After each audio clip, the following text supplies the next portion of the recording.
Hey, what's up, everybody? Video 44 coming at you with another video. All right, so we got a game to prepare for today. The game is at 7 p.m. Pacific, 10 p.m. Eastern, and it's the Lakers versus the Spurs.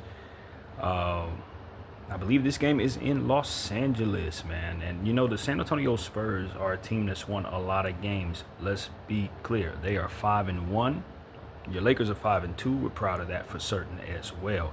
The Spurs have kind of played some soft, I'm not going to say soft teams, but it's been a soft schedule. That's what I'm trying to articulate. For the Spurs, they haven't really played some of the cream of the crop. They're coming off a loss, though, against their first loss, of course, against the Phoenix Suns in Phoenix. And it was kind of inexplicable to me how the Spurs came out. Now, I know they had Derek Harper go down, so that's a big part of the circumstance there. But it seemed like Phoenix just couldn't miss, man. So I don't know. Let's look into this team stats of that particular 130-118 victory for Phoenix. The Phoenix Suns shot 58% from the field, 46 to 79, and 57% from the three, 19 to 33s. So that'll tell you what was going on right there. The Spurs shot 45 of 98 for 45% from the field and 24% from the three, 10 to 41. So the Spurs shot too many threes, missed too many of them, and Phoenix Suns couldn't miss. The Phoenix Suns got to the line 22 times, hit 19 of them for 86%. The Spurs 78%, 18 to 23. So they got to the line pretty much the same amount of times, but the Suns hit a lot more threes. From the rebounding, the Spurs were a +2, 41 of 39. Offensive rebounds were pretty different. The Spurs had 16 offensive rebounds, and the Suns had 5. Now, from the assist category, that went the Suns' way for sure. 34 to 21. Steals category, Spurs had 11, Suns had 8. From the blocks, Spurs had 5, Suns had 4. Turnovers, Spurs had 20, with 23 points conceded. Excuse me, no, that was the Suns. 20 turnovers, 23 points conceded off of those. The Spurs had 14 turnovers, 21 points conceded off of those.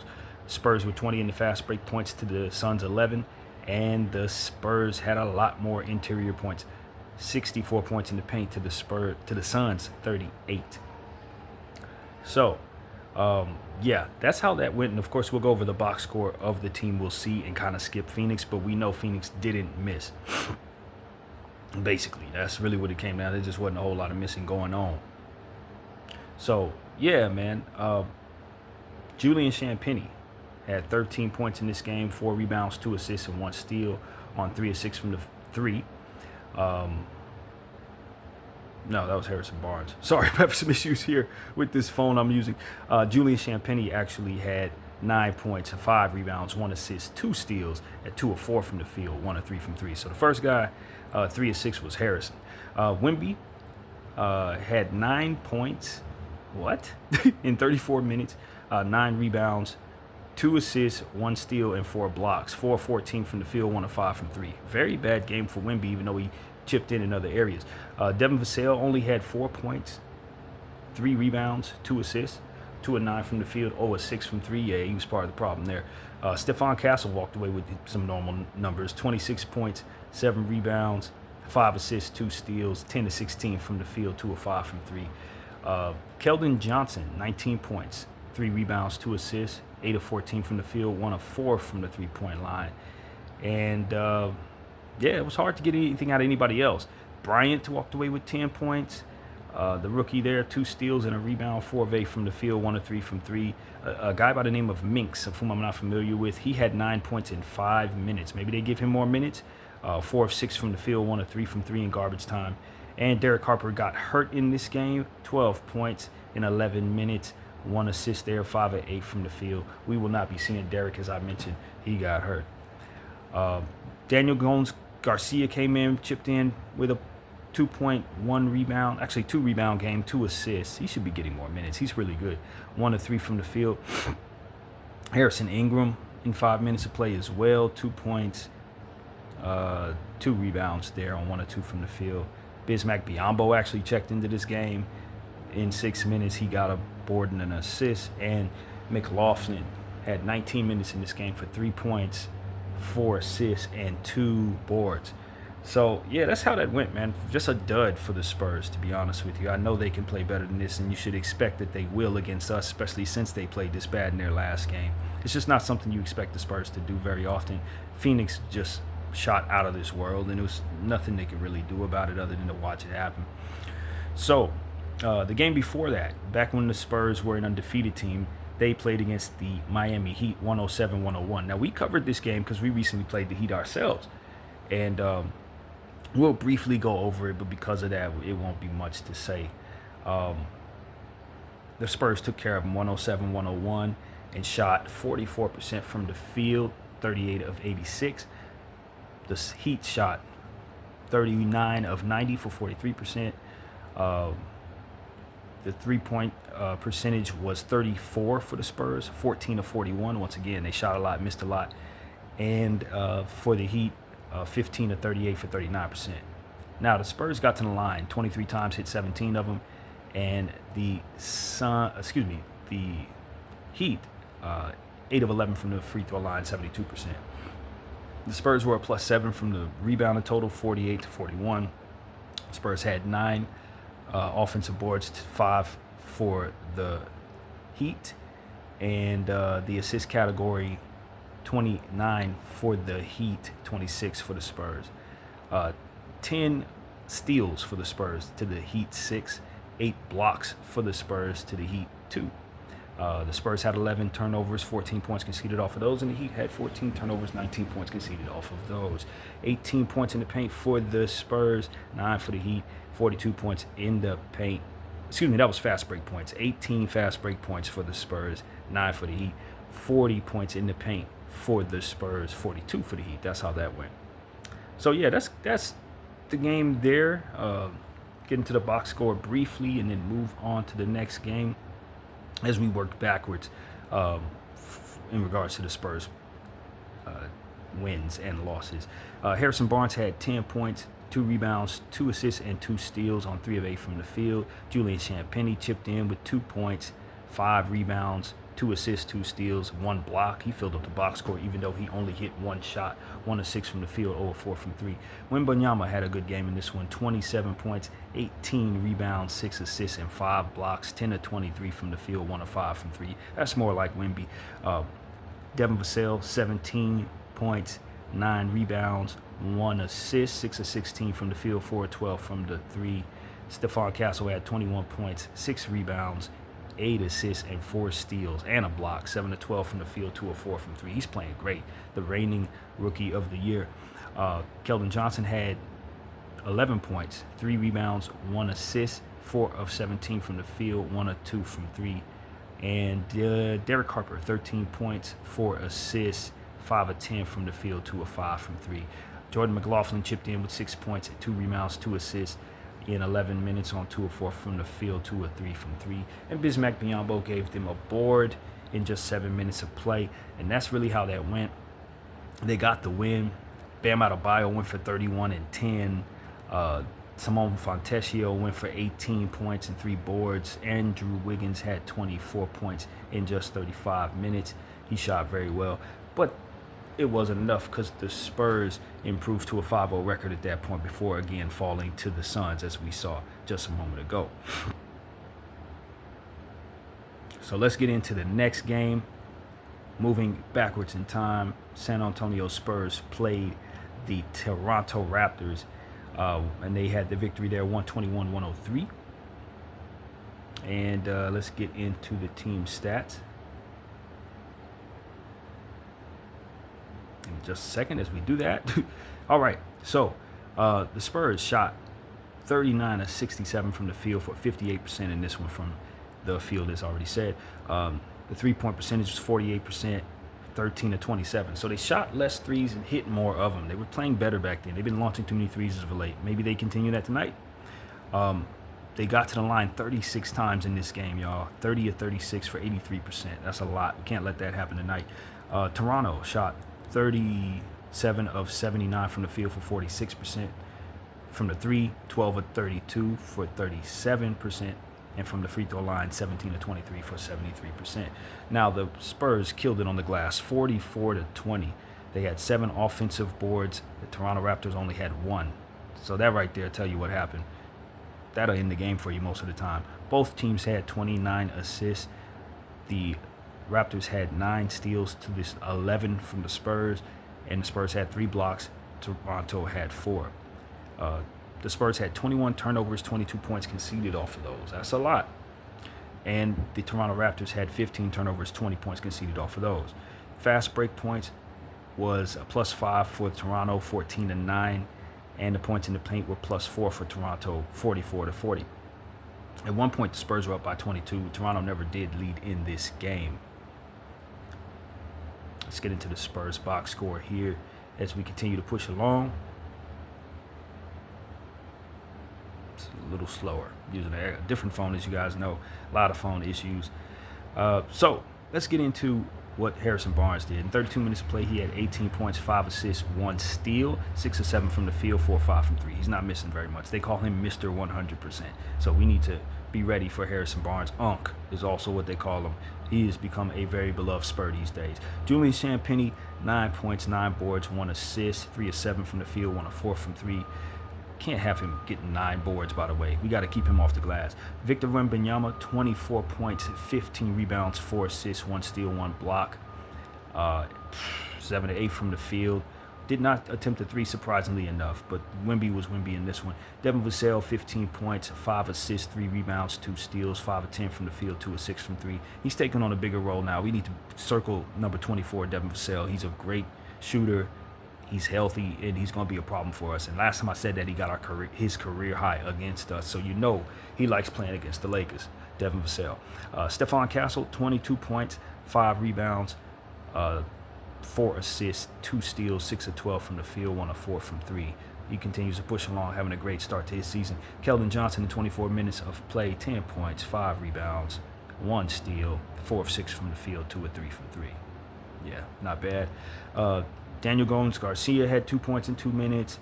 Carter Bryant walked away with 3 points in 11 minutes on 1 of 3 from the field. He also had a block, 1 of 3 from 3. Minks came in and got an assist. Bismack Biyombo played 14 minutes in this one, got 2 points, 1 rebound, 1 assist, and a steal. Jordan McLaughlin in 10 minutes of play had 5 points, 2 assists on 1 or 2 from the 3. And Derek Harper in 27 minutes had 11 points, 6 rebounds, 6 assists, and a steal, 4 of 9 from the field, 1 or 2 from 3. So, yeah, that's really how it went, man. They took care of business by crashing the glass really hard and just ultimately keeping their shooting numbers in a good, respectable space, getting to the line a million times. Took care of the Toronto Raptors at home, no problem. Let's get into the next game for San Antonio as we continue to move backwards. Trying to count about 5 games to give ourselves a good sample size as usual. That tends to be how I like to do it. And I'm trying to condense it a little bit so that we're not reading numbers all video long. So before the Raptor game, Spurs played against the Brooklyn Nets in San Antonio. 118-107 was the score. And, you know, the Brooklyn Nets put up a nice fight, man. I'm not going to lie. This was a closer game than it was expected to be. It was very fun, highlights. And the Spurs pulled away in the fourth quarter, but got to give credit where credit's due. Brooklyn did much more than what I was expecting them to do against this very good Spurs team. So this is how it went. From the field, the Spurs shot 50%, 39 of 78. And from the 3, they shot 44%, 12 of 27. And from the free throw line, they shot 77%, 28 of 36. Now, the free throw line was really interesting for the Brooklyn Nets because they only missed one. 23 of 24 for 95%. From the 3, Brooklyn, 16 of 50, 32%. That's a lot of threes, Brooklyn. And from the field, 34 of 87 for 39%. So that's bad shooting from the Brooklyn Nets from the field. The Spurs were 45 on the rebounding total. The Brooklyn Nets, 34. Both teams had 11 offensive boards. Brooklyn had 22 assists to the Spurs 20. Brooklyn had 9 steals to the Spurs 7. And Brooklyn did not get any blocks, but the Spurs had 6 of them. Brooklyn had 12 turnovers, 18 points conceded off of those. And San Antonio, 15 turnovers, 21 points conceded off of those. Spurs had 25 fast break points to Brooklyn's 10. And 48 points in the paint to Brooklyn's 28. At one point, the Spurs were up by 26.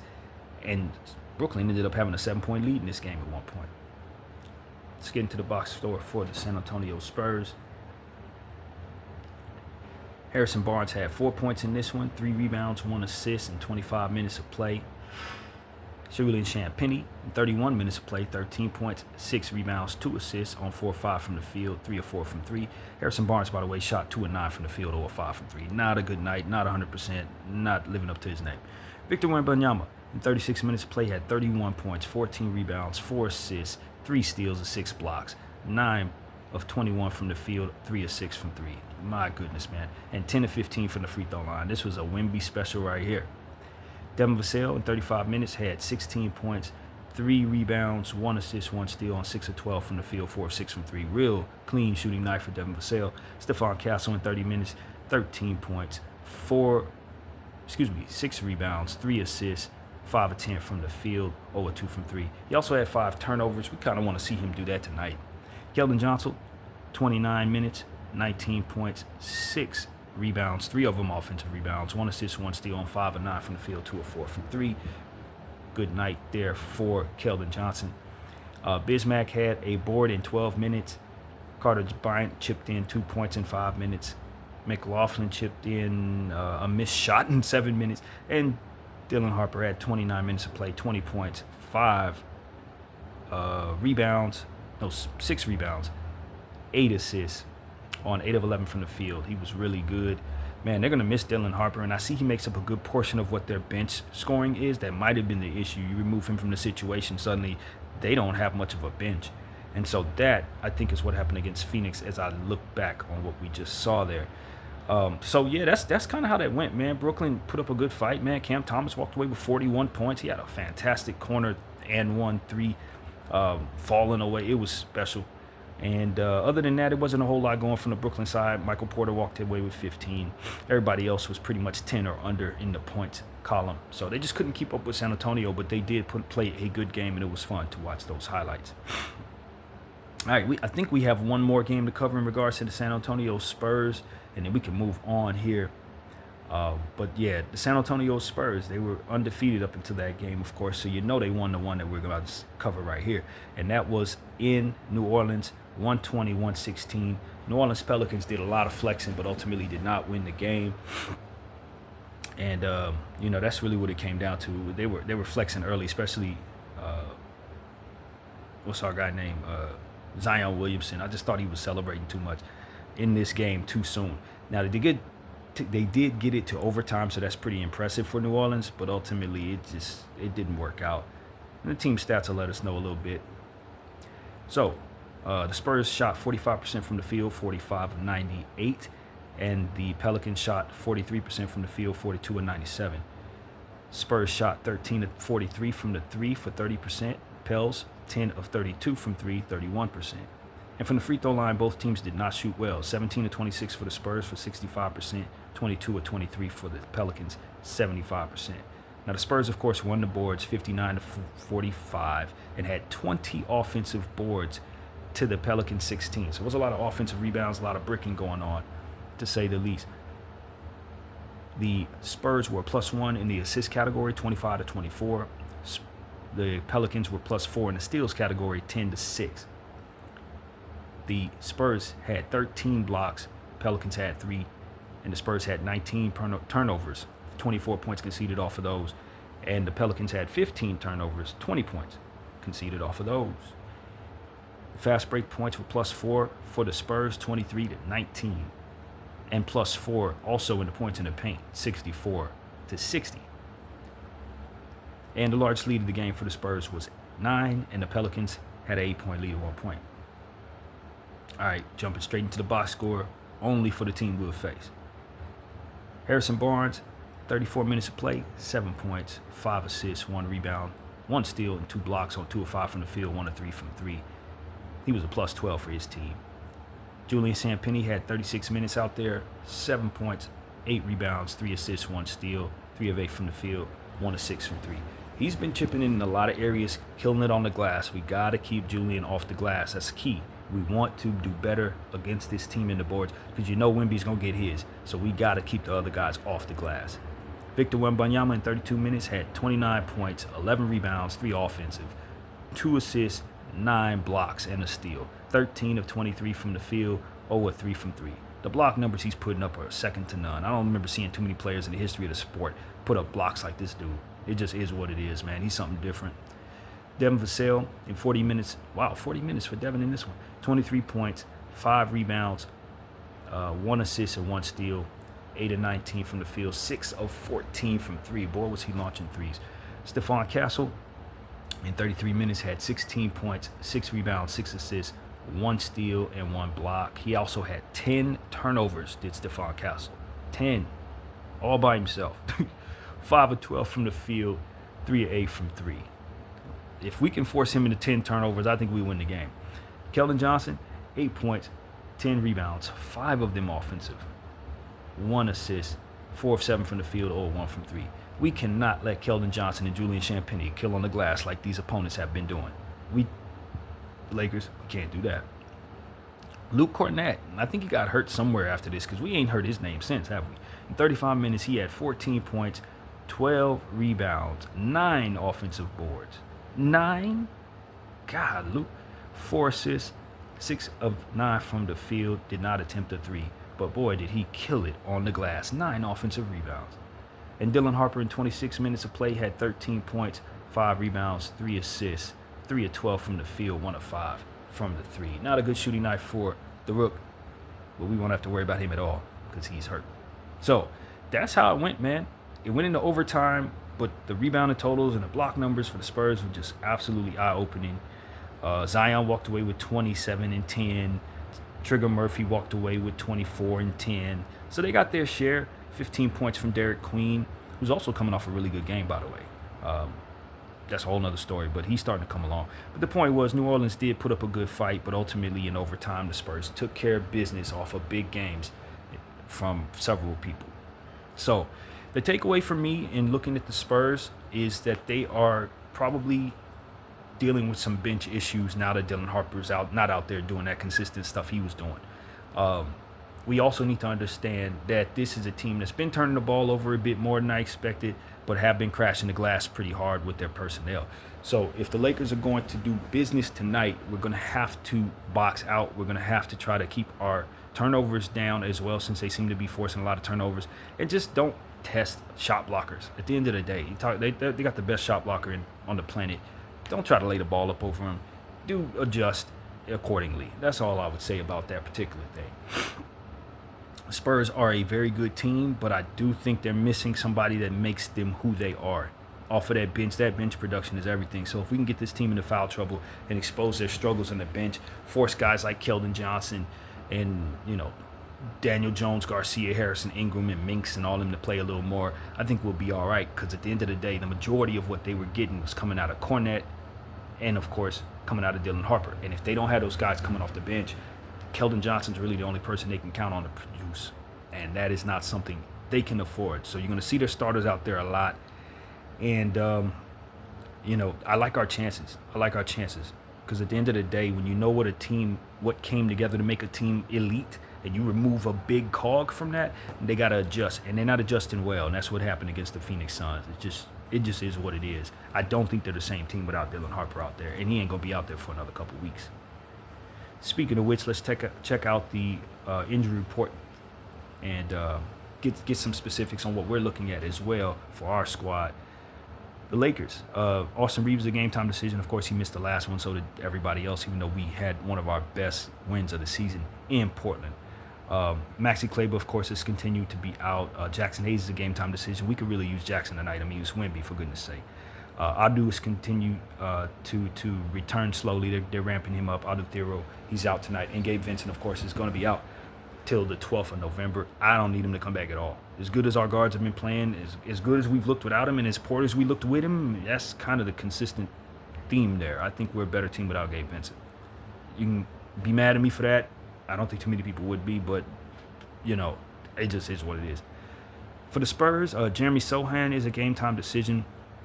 Hopefully he doesn't go because he's also a big problem. They don't need him out there. Well, we don't. They do. Lindy Waters is a game-time decision. Very nice shooter. I respect Lindy. Kind of a journeyman, but I think he'll find a home eventually because he's really good. Kelly Olynyk is a game time decision. Yo, we haven't heard these names. Why do these people want to come back against the Lakers? Y'all need to sit out, bro. Y'all ain't played in the last 5 games. Don't come back tonight. Luke Cornett is definitely out, and De'Aaron Fox, thank goodness, will not return tonight, although I heard he was day-to-day, so if he decides last minute to give it a go, it wouldn't shock me. After all, everybody does like to come back against the Lakers. It's a running theme. It's been that way for several years, and I hate it. So that's really where we're at with that, man. San Antonio Spurs, 7 p.m. Pacific, out here in Los Angeles. This is a big win for us if we can get it, to say the least. Yeah, let's see what the Lakers are going to be wearing tonight. Of course, the Spurs in our building are going to be wearing their home uniforms, because why wouldn't they, right? And the Lakers will be wearing our awesome purples that we just won a game in Portland. So we're off to a good start with those uniforms. Hopefully we can keep that up, because last year's purple alternate uniforms, we basically cursed by losing in them most of the time. But we like these new jerseys, and they started off the right way.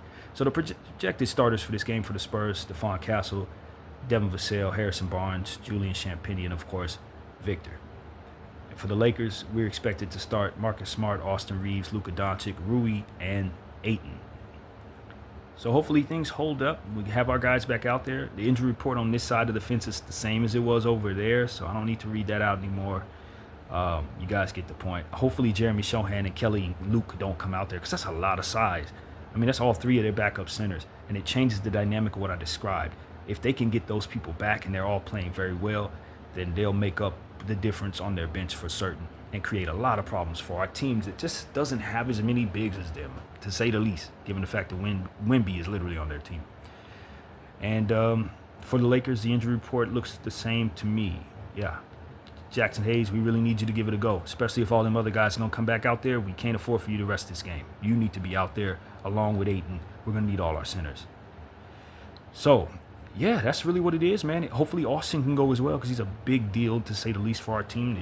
The year he is having, the minutes he's putting into playing well has been very eye-opening this season. He's basically an all-star, to say the least.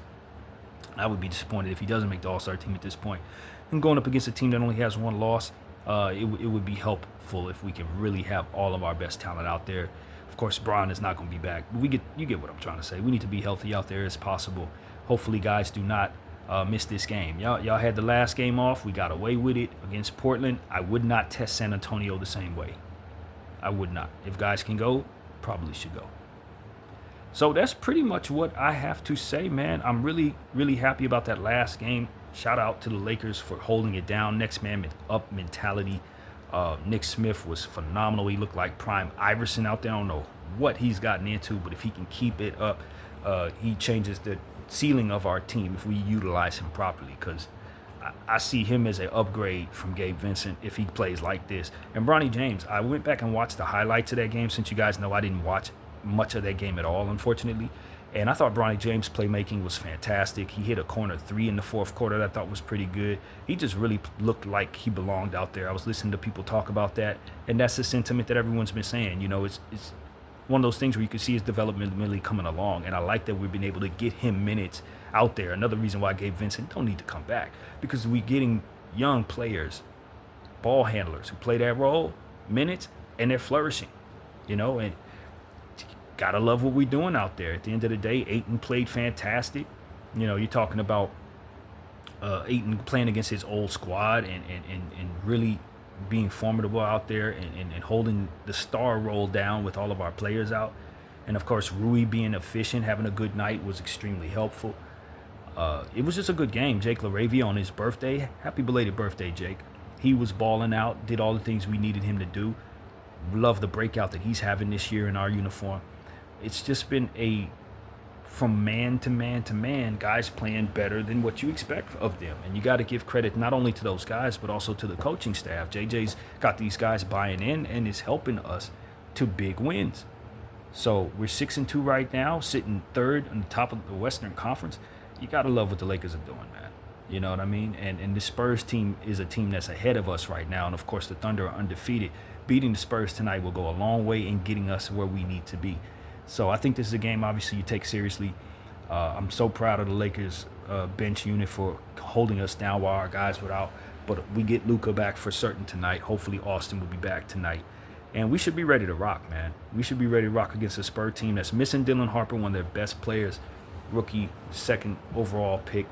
And I think they're kind of licking their wounds from that. That Phoenix game probably hit them in the mouth in a different kind of way, and I know they're going to play better against us. Probably launch less threes. Got to make sure they don't get to the line like they did against, who was it, the Pelicans, whichever that was. They got to the line a lot. We don't want that. And, just build upon the momentum that we've been engaging in. I mean, this has been a heck of a start to the season for the squad, man. That's really what it comes down to. So, yeah, that's what it is. Once again, 7 p.m. Pacific, 10 p.m. Eastern, Crypto.com Arena, San Antonio Spurs. Wemby's in the house, man. You know what I'm saying? That's really what it comes down to. Wemby is in the house. I don't care who he's running with. If he has a great enough game, he will beat you by himself, quite literally, on both sides of the floor. So do not toy with this man. And, I'm sure Luka has something to say about that. BDL 44, I thank y'all for watching.